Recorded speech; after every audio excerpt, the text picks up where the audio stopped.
أما بعد فأعوذ بالله من الشيطان الرجيم بسم الله الرحمن الرحيم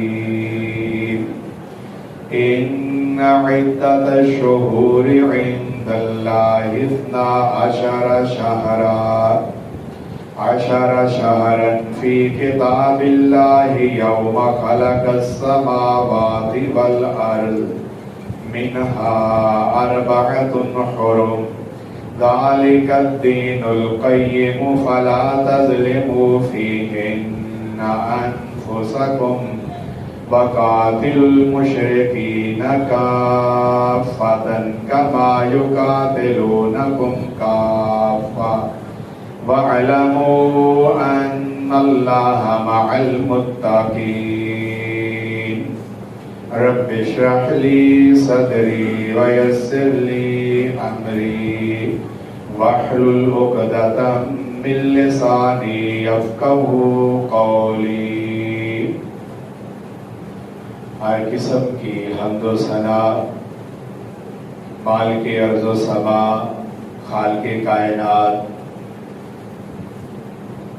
اللہ وحدہ لا شریک کی غفور الرحیم ذات کے لیے،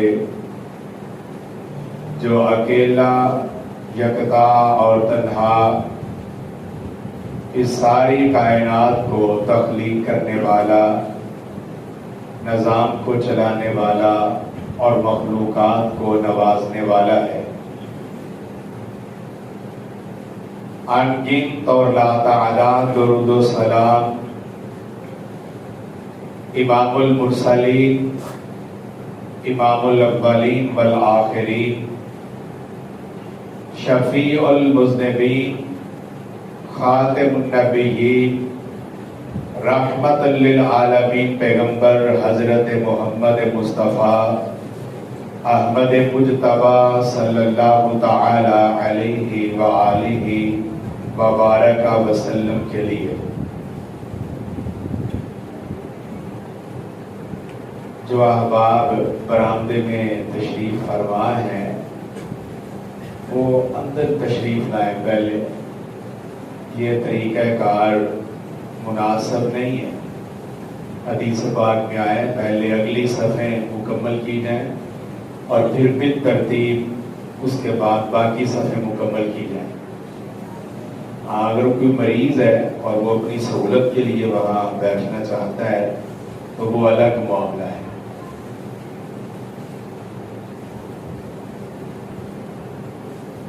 اللہ رب العزت نے حضرت محمد کریم صلی اللہ علیہ وسلم کو اپنے دین کی تعلیمات دے کر اہل کائنات کی ہدایت اور رہنمائی کے لیے مبعوث فرمایا۔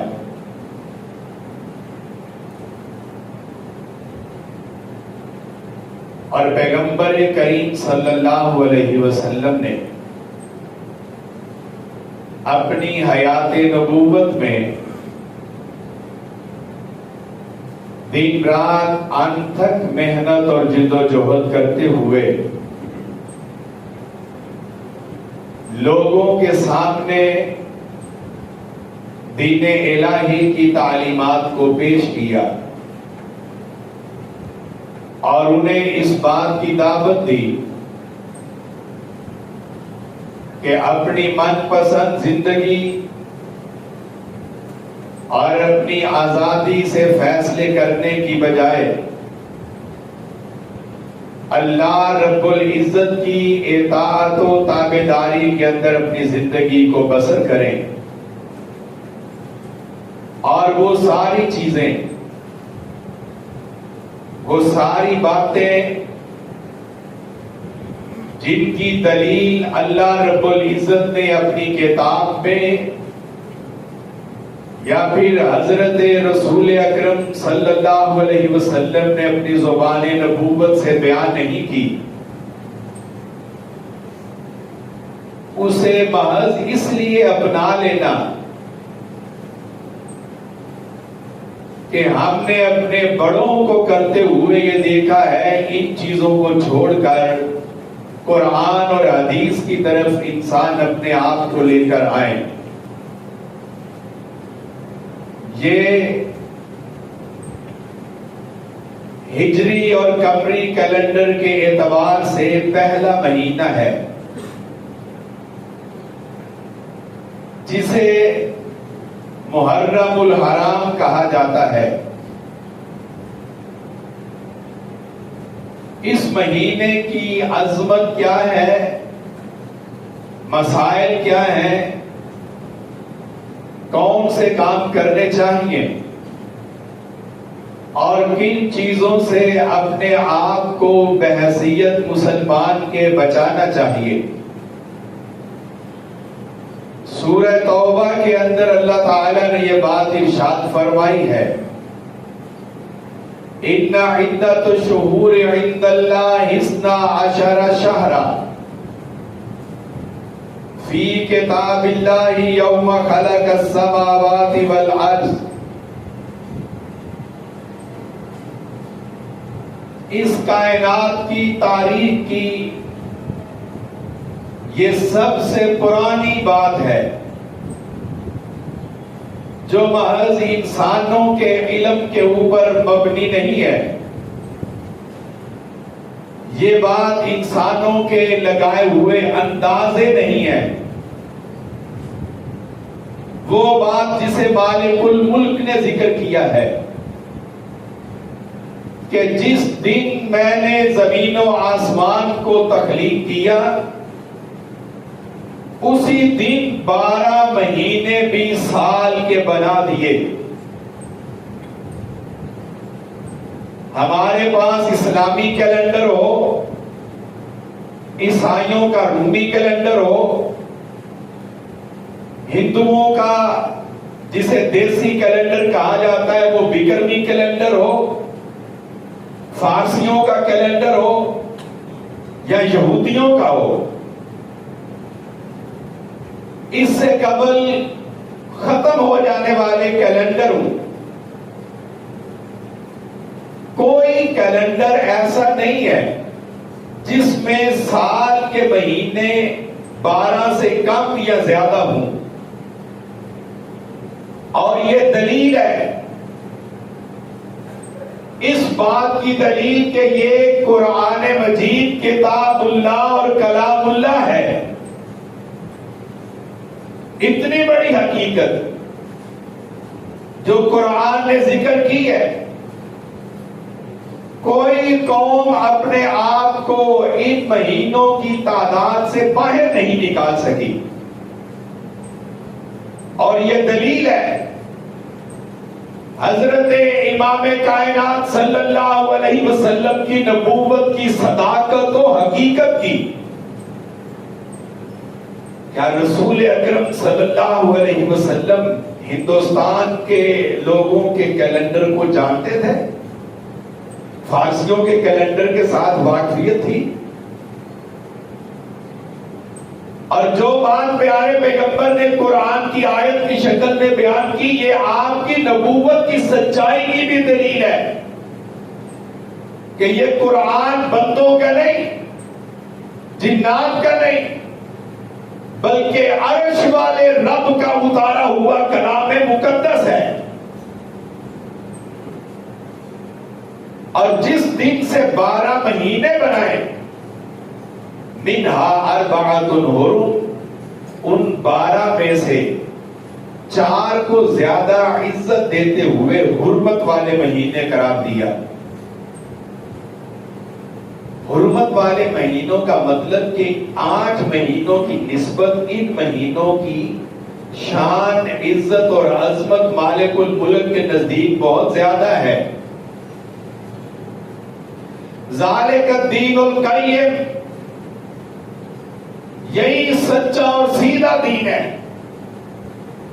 فلا تظلموا فیہن انفسکم، جب یہ حرمت کے مہینے چل رہے ہوں پھر کیا کرنا ہے؟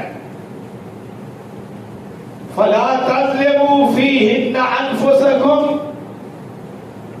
اپنی جانوں پر، اپنے آپ پر اللہ کی اور اس کے حبیب کی نافرمانی کرتے ہوئے، گناہ کرتے ہوئے، اللہ کے دین کی حدود سے باہر نکل کر، حقوق العباد میں کوتاہی کر کے اپنے آپ پر ظلم نہیں کرتا، اس لیے کہ ان مہینوں کے اندر کیے جانے والے گناہوں کا جرم بڑھ جاتا ہے۔ جس طرح ان مہینوں میں کی جانے والی نیکیوں کا اجر اور ثواب زیادہ ہے، ایسے ہی گناہوں کی سزا بھی زیادہ ہے۔ اس سے اگلی آیت میں اللہ نے یہ بات ارشاد فرمائی۔ عربوں کا رواج یہ تھا، بڑے جھگڑالو تھے، سارا سال ان لوگوں کی لڑائیاں ختم نہیں ہوتی تھی۔ اب لڑائی کر رہے ہیں اور حرمت والا مہینہ شروع ہو گیا ہے۔ وہ لوگ زمانہ جاہلیت میں بھی ان مہینوں کے اندر اپنی لڑائیاں اور جھگڑے روک دیتے تھے۔ اب اگر لڑنا بہت ضروری ہے کہ مد مقابل کو شکست دینی ہے تو کیا کیا جائے؟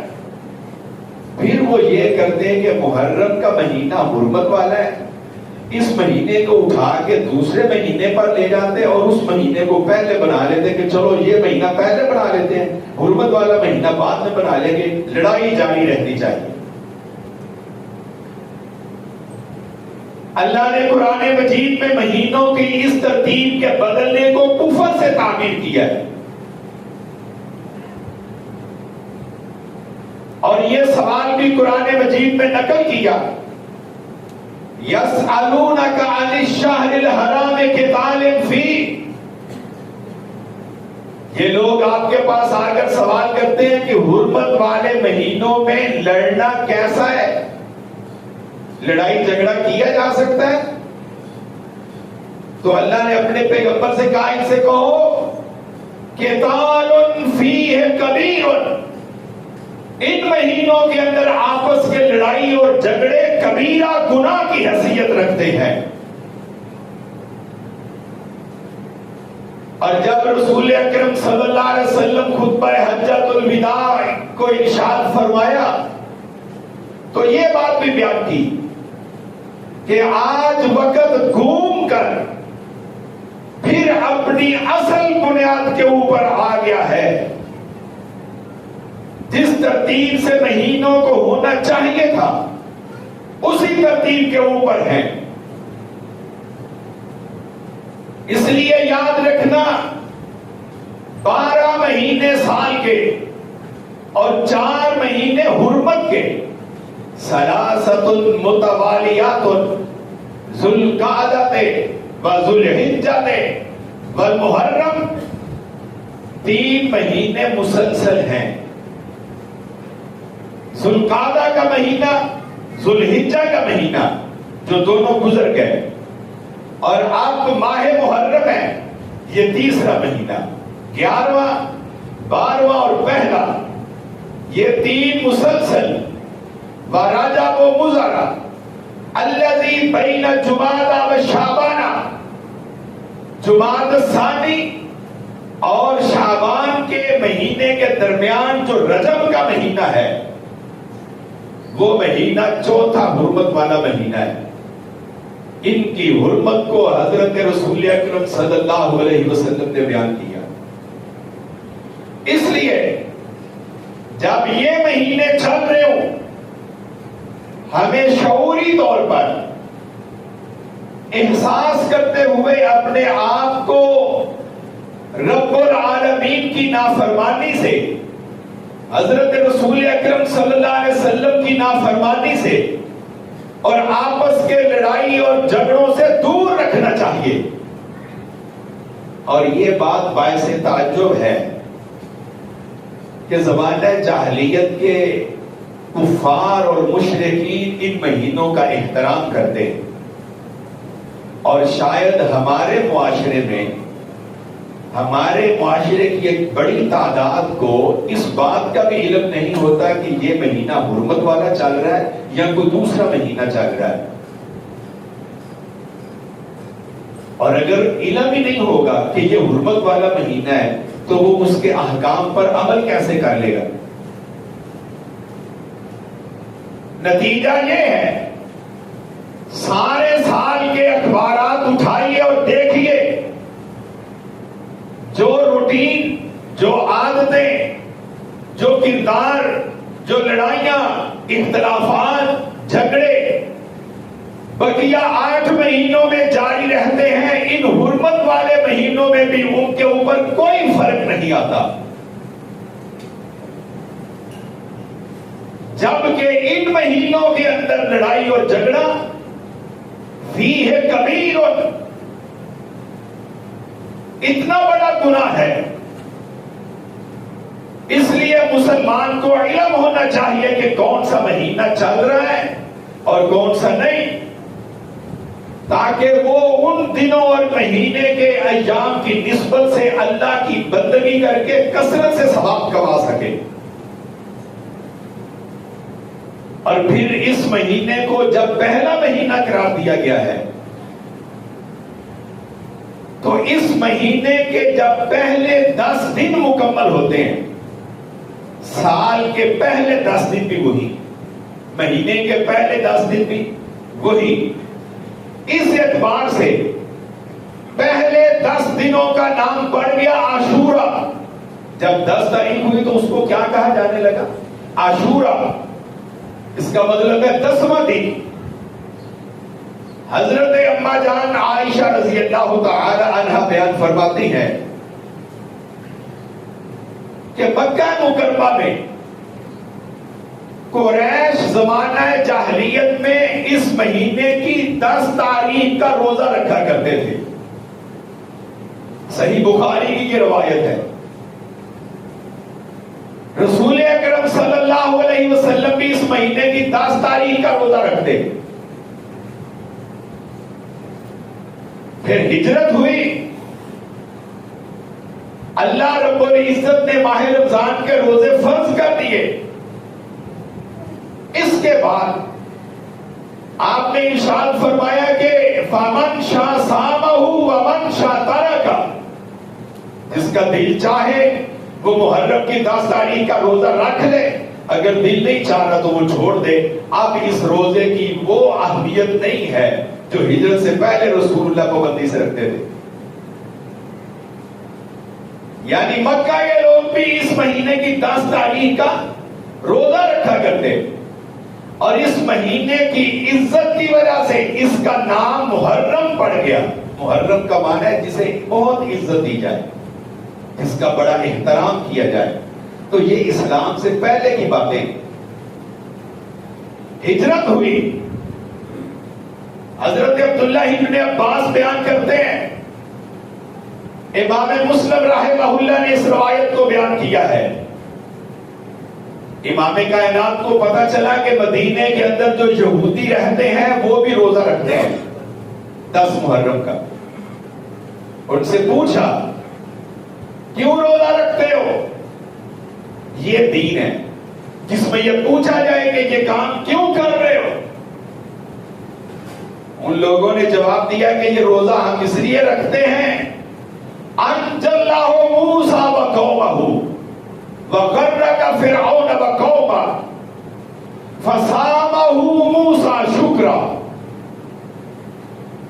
اس روز اللہ نے حضرت موسیٰ علیہ السلام کی قیادت میں بنی اسرائیل کو فرعون کے ظلم سے نجات دی تھی۔ فرعون اور اس کے لشکر کو غرق کر دیا، تب اس آزادی کی خوشی میں، ظلم کے خاتمے کی شکل میں حضرت موسیٰ نے اللہ کا شکر ادا کرنے کے لیے محرم کی 10 تاریخ کا روزہ رکھا تھا۔ آج ہم بھی روزہ رکھتے ہیں، اور گویا قوموں کی سوچ یہ تھی کہ آزادی ملے تو شکرانے کے طور پہ اللہ کی بارگاہ میں روزے کا عمل پیش کرنا چاہیے۔ یہ کام پیغمبر نے کیا ہے، حضرت موسیٰ علیہ السلام نے۔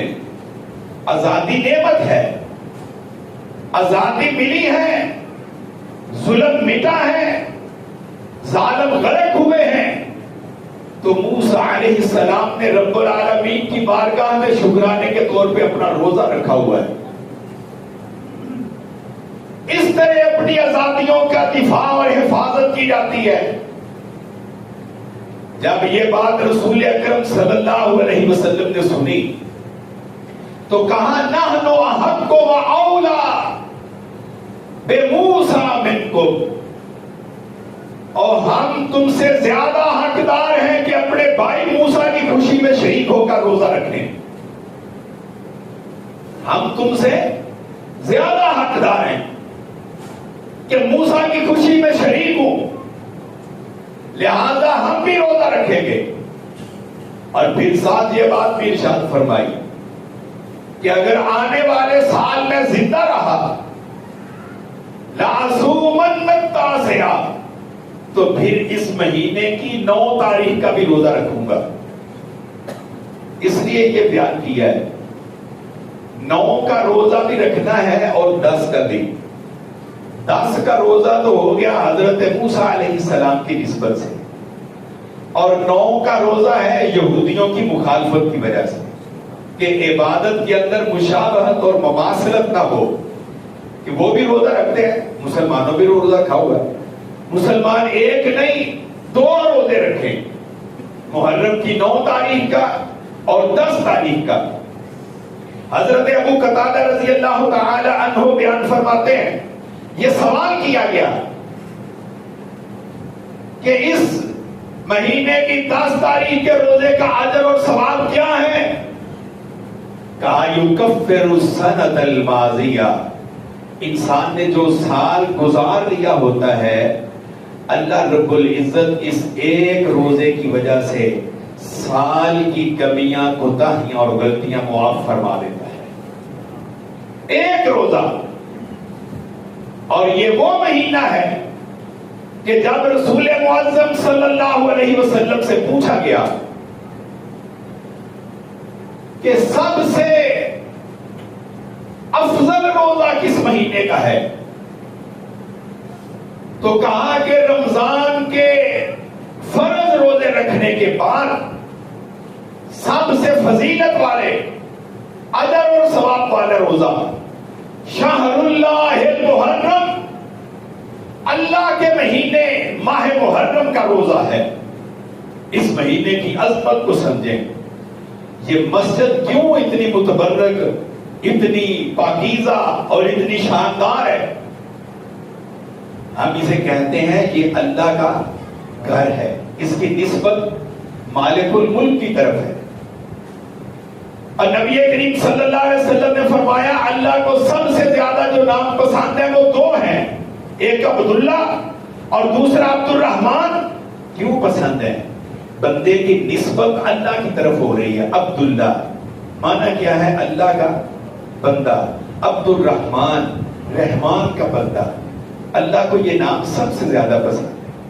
یہ نام کی نسبت اگر اللہ کی طرف ہو تو لاکھوں کروڑوں ناموں میں وہ نام اللہ کے نزدیک سب سے زیادہ اعلیٰ ہے۔ ایسے ہی رسول اکرم صلی اللہ علیہ وسلم نے کہا کہ اس مہینے کو شہر اللہ، اللہ کا مہینہ، شہر اللہ اللہ کا مہینہ۔ مہینے تو سارے اللہ کے ہیں، مگر اس مہینے کی عظمت یہ ہے کہ اللہ نے اس کی نسبت اپنی طرف کی۔ شہر اللہ محرم، رمضان کے فرض روزوں کے بعد سب سے زیادہ برکت والا، سب سے زیادہ عظمت والا روزہ اس ماہ محرم کا روزہ ہے۔ اور دوسرا سوال پوچھا گیا کون سی نماز افضل ہے؟ اس کے جواب میں امام کائنات صلی اللہ علیہ وسلم نے فرمایا فرض نمازیں ادا کرنے کے بعد، یہ بات سمجھیں، فرض نمازیں ادا کرنے کے بعد سب سے افضل نماز الصلاۃ جو فی اللیل، رات کو اٹھ کر نماز تہجد کے نفل ادا کرنا ہے۔ ان سے بڑھ کر کوئی نفلی عبادت زیادہ اجر اور ثواب والی نہیں ہے، اور فرض نمازیں چھوڑ کر نفلی عبادت کی جا سکتی؟ امام کائنات صلی اللہ علیہ وسلم نے اس کے جواب نہیں کہا۔ فرض نمازوں کے بعد پہلے انسان 5 نمازیں ادا کرنے والا بنے، پھر ان 5 نمازوں کے بعد سب سے زیادہ شان اور عظمت والے نفل نماز تہجد کے ہیں۔ اور اگر انسان کو اللہ یہ توفیق دے، یہ ہمت دے، تو اپنی زندگی کے اندر نماز تہجد کو ادا کرنے کی عادت اپنا لیجیے۔ اور یہ وہ نفل ہے جو پہلی امتوں نے بھی ادا کی ہے، امت محمدیہ بھی ادا کر رہی ہے۔ یہ قبولیت کے وقت والے اللہ سے بہت کچھ مانگتے ہو، مانگتے رہو، کبھی اپنی دعاؤں کے اندر یہ بھی شامل کرو، اللہ تیرے محبوب نے فرمایا ہے سب سے زیادہ عظمت والے نفل تہجد کے ہیں، مجھ گناہگار کو، عمل میں کوتاہیاں رکھنے والے کو، قصوروار کو اس متبرک وقت میں نماز تہجد ادا کرنے کی توفیق اور ہمت عطا فرما دے۔ کوئی اور نفلی عبادت ان کا مقابلہ نہیں کر سکتی۔ یہ اس مہینے کی عظمت ہے، یہ اللہ کا مہینہ ہے، حرمت والا مہینہ ہے۔ سب سے زیادہ روزہ اس میں پسند کیا گیا ہے، ایک روزے کا اجر 1 سال کے گناہوں کی معافی۔ اور حضرت عبداللہ ابن عباس کہتے ہیں روزہ رکھنے میں سب سے زیادہ پسندیدہ ماہ رمضان کے فرض روزے ادا کرنے اور پھر محرم کی 10 تاریخ کو روزہ رسول اللہ کو پسند تھا۔ حضرت ربیع رضی اللہ تعالی عنہ کہتے ہیں جب مدینہ منورہ تشریف لے گئے تو آس پاس کی بستیوں میں جو مسلمان بستے تھے ان کو بھی یہ اعلان کر کے بتایا گیا محرم کی 10 تاریخ کا روزہ رکھنا ہے۔ حضرت ربیع کہتے ہیں ہم اپنے چھوٹے بچوں کو روزہ رکھواتے، چھوٹے بچوں کو بھوک اور پیاس لگتی، ہم ان کو دلاسے دیتے، کھلونا دے کر ان کے دل بہلا کر ان کا روزہ پورا کرواتے۔ اتنی پابندی، یہ اس مہینے کی شان ہے۔ مگر جب یہ مہینہ شروع ہوتا ہے کچھ وہ چیزیں بھی ہمیں ہمارے ماحول کے اندر نظر آتی ہیں جن کا تعلق اللہ اور اس کے رسول کی شریعت کے ساتھ نہیں ہے۔ بازاروں میں، چوکوں میں، رستوں کے اوپر جگہ جگہ لوگ پانی سادہ اور اپنی گنجائش سے میٹھا بنا کر حضرت حسین رضی اللہ تعالی عنہ کے نام کی سبیل لگا کر آنے جانے والے مسافروں کو روک روک کر پلا رہے ہیں۔ پانی پلانا اجر اور ثواب والا کام ہے، پانی والا صدقہ تو بہت پسند کیا گیا ہے۔ مہینہ کون سا ہے؟ شہر اللہ، اللہ کا مہینہ ہے، اور پانی پلایا جاتا ہے مخلوق کے نام پہ۔ مہینہ اللہ کا اور کھانا کھلایا جائے، پانی پلایا جائے وہ مخلوق کے نام پہ۔ اور جن چیزوں کو سورہ بقرہ کے اندر حرام قرار دیا وہاں یہ قانون بیان کیا وَمَا أُحِلَّ بِهِ لِغَيْرِ اللَّهِ، ہر وہ چیز جسے اللہ کے علاوہ کسی اور کے نام پر خاص کیا جائے، ذبح والا رولا ہی نہیں ہے، یہاں ہر چیز مراد ہے۔ وَمَا أُحِلَّ بِهِ لِغَيْرِ اللَّهِ، کھانے اور پینے والی چیز وہ کھائی جائے یا پی جائے، اگر اسے اللہ کے علاوہ کسی اور کے نام پر خاص کیا جائے کہ یہ کھانا اس کا ہے، اللہ نے کہا ہے کہ وہ حلال نہیں ہو سکتا، وہ حرام ہے۔ اور یارو کسی کو روٹی کھلانی ہے وہ بھی مالک کے نام کی نہیں کھلاتے، جو خیر الرازقین ہے اس کے بندوں کے نام کی کھلاتے، اللہ کے نام کی کیوں نہیں کھلاتے؟ اللہ کے نام کے اوپر کیوں نہیں پڑھایا جاتا؟ یہ اجر اور ثواب حاصل کرنے کی بجائے اپنے آپ کو گناہگار کرنے والی بات ہے۔ جب 10 تاریخ ہوتی ہے لوگ بڑی کثرت سے الزد، مرد بھی خواتین بھی، اور بڑے التزام کے ساتھ اپنے بچوں کو بھی ساتھ لے کر قبرستانوں کا رخ کرتے ہیں، اور قبرستانوں میں میلے کا سما ہوتا ہے، رش لگا ہوتا ہے، لوگ چیزیں بانٹ رہے ہیں، قبروں کے اوپر وہ کھجور کے پتے جو ہیں ٹہنیاں توڑ توڑ کے ڈالی جا رہی ہیں۔ کیا اس مہینے کے اندر اور 10 تاریخ کو یہ کام کر لینا چاہیے؟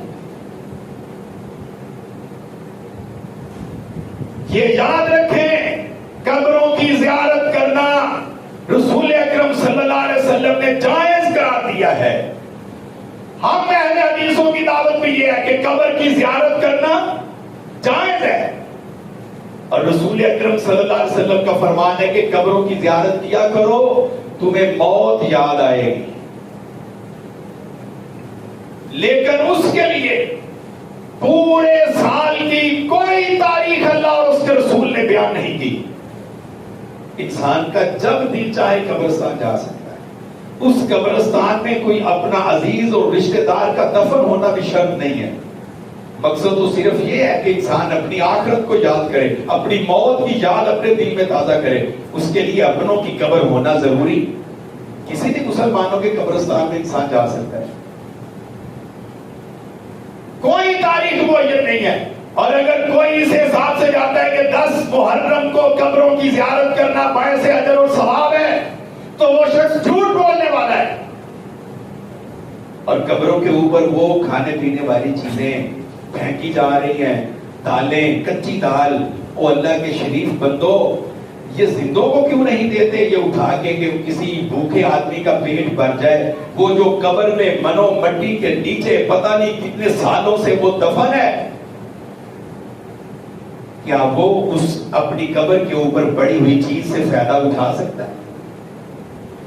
ساری دلیلیں چھوڑیں، کیا قبر کی مٹی کے اوپر پڑی ہوئی چیز مرنے والے کو فائدہ دے سکتی ہے؟ نہیں دے سکتی ہے، تو پھر کیوں پھینکا جاتا ہے؟ وہ کسی زندہ کو کیوں نہیں دی جاتی کہ جناب یہ کھا لو؟ اور قبر کے اوپر ٹہنیاں کیوں؟ اور اس کے لیے وہ روایت بیان کی جاتی ہے کہ جب امام کائنات صلی اللہ علیہ وسلم تشریف لے جا رہے تھے، آپ کے ساتھ تھے، قبرستان سے گزر رہے تھے، 2 قبروں کے درمیان میں سے گزرے تو رک گئے، کھجور کی ٹہنی منگوائی اور وہ توڑ کر ایک ٹکڑا ایک قبر پہ رکھا، ایک ٹکڑا دوسری قبر پر رکھا، اور کہا کہ مجھے معلوم ہوا ہے ان دونوں کو قبر کے اندر عذاب دیا جا رہا ہے، اللہ ہمیں قبر کے عذاب اور سختیوں سے محفوظ رکھے۔ ایک کا گناہ یہ ہے کہ جب قضاء حاجت کے لیے بیٹھتا، پیشاب کرتا تو چھینٹوں سے اپنے دامن کو بچاتا نہ تھا۔ دوسرے کا گناہ یہ تھا چگلیاں بڑی کرنے کا شوق تھا۔ اللہ ان دونوں بندوں کو ان گناہوں کی وجہ سے عذاب دے رہا ہے، یہ رسول اللہ کو کس نے بتایا ہے؟ عرش والے رب نے بتایا، پھر آپ نے اپنے اصحاب کو بتایا، پھر وہاں کھجور کی ٹہنیاں رکھ دی کہ شاید ان کے خشک ہونے تک اللہ ان کو عذاب سے محفوظ رکھے۔ اب یہ 10 محرم کا واقعہ نہیں ہے، اور اس واقعہ کے بعد کسی بھی رسول اللہ کے صحابی نے کسی قبر پر جا کر کھجور کی شاخ کو توڑ کر نہیں رکھا۔ یہ عمل تو رسول اللہ کا خاصا اور موزہ تھا۔ ہم میں سے کسی کو علم ہے اپنے ہاتھ سے بھی میت کو دفن کرنے کے بعد کہ وہ قبر میں کس حالت میں پڑا ہوا؟ ہمیں تو کوئی علم نہیں ہے، ہمیں تو حکم ہے کہ اس کے لیے مغفرت اور بخشش کی دعا کی جائے۔ اس لیے اس روز قبروں میں جانا، ان کی لپائی کرنا، ان کے اوپر کھانے پینے والی چیزیں پھینکنا، اگر بتیاں لگانا، کھجور کی ٹہنیاں پھینکنا، یہ سارے وہ عمل ہیں جو نہ رسول اللہ نے کیے ہیں نہ آپ کے صحابہ نے اس لیے سمجھو کل محدثۃ بدعۃ وکل بدعۃ ضلالہ، ہر وہ عمل جو رسول اللہ کی سنت سے ہٹا ہوا ہو ہمیں جنت لے کے نہیں جا سکتا، جہنم کے دروازوں تک پہنچا دیتا ہے۔ پورا سال پڑا ہوا ہے، کس نے منع کیا ہے؟ جناب آپ جب چاہیں قبرستان جا سکتے ہیں، سردی میں، گرمی میں، جمعے کو، جمعرات کو جا کے ان کی قبروں کی زیارت کریں، مرنے والوں کی بخشش کی دعا مانگیں، کس نے منع کیا ہے؟ لیکن اگر خاص کریں گے تو پھر بتائیں۔ اور اس مہینے کو اس اعتبار سے سوگ اور افسوس کا مہینہ سمجھنا، پاؤں میں جوتا نہ پہنا، مخصوص رنگ کے کپڑے پہن لینا، اپنی چارپائیوں کو الٹا کر دینا، یہ سوگ منانے کا کوئی طریقہ نہیں۔ اور کس میں کہ حضرت حسین رضی اللہ تعالی عنہ کی شہادت ہے، شہادت کو کتنے 100 سال بسر ہو گئے، اور دین یہ کہتا ہے کہ سوگ صرف 3 دن کا، اور ہم مسلمان اس تاریخ کے وارث ہیں جس کا دامن شہداء کی قربانیوں سے بنا ہوا، اور ہمارے پاس بدر کے شہداء، احد کے شہداء، حنین کے شہداء، خندق کے شہداء، منبر محراب رسول مصطفیٰ کے شہید عمر فاروق، مدینے کے شہید عثمان غنی، حضرت علی کی شہادت، پھر کس شہید کا سوگ منانے کے لیے ہم بیٹھے؟ ہمارا تو دامن ان شہیدوں کی داستانوں سے بھرا ہوا ہے۔ سوگ اور افسوس صرف 3 دن کا، کسی مرد کے فوت ہونے پر اور عورت کے فوت ہونے پر۔ ہاں اگر کسی خاتون کا شوہر فوت ہو جائے تو وہ 4 ماہ اور 10 دن اپنے شوہر کی وفات پر سوگ منائے گی، اس لیے کوئی سوگ نہیں اس انداز میں، غیر اللہ کے نام پر کوئی کھانا اور پینا تقسیم نہیں، اور نہ اس کے اندر شراکت ہے۔ قبرستانوں میں حاضری رسول اللہ کی سنت نہ ہے۔ سنت کیا ہے؟ اور حسین کے نانا کی سنت یہ ہے کہ 10 محرم کا روزہ رکھا ہوا ہو، اور جس نے روزہ رکھا ہوا ہے وہ پانی پی سکتا ہے سبیل کے اوپر جا کر۔ اس لیے اس عظمت کو سمجھیے جو رسول اللہ نے اس مہینے کو عطا فرمائی ہے۔ اللہ ہم سب کو سمجھنے اور عمل کرنے کی توفیق عطا فرمائے۔ وما علیہ الا البلاغ المبین۔